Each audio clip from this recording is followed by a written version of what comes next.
Hello guys, in today's video I will be showing you how to fix Muzz stop-in problem. So the answer is easy. Just go to the settings and then scroll down to the apps section and then go to the search and search Muzz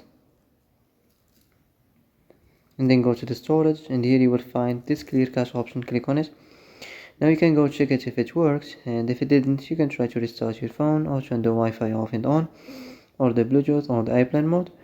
Also, you can try to clear data, but be careful. If you clear data, all the Muzz data will be deleted. This includes all files, the settings, the accounts, the databases, etc. So be careful if you want to clear your data.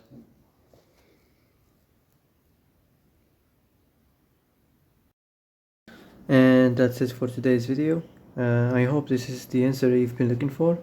If you like this video, don't forget to like and subscribe, and see you in the next video.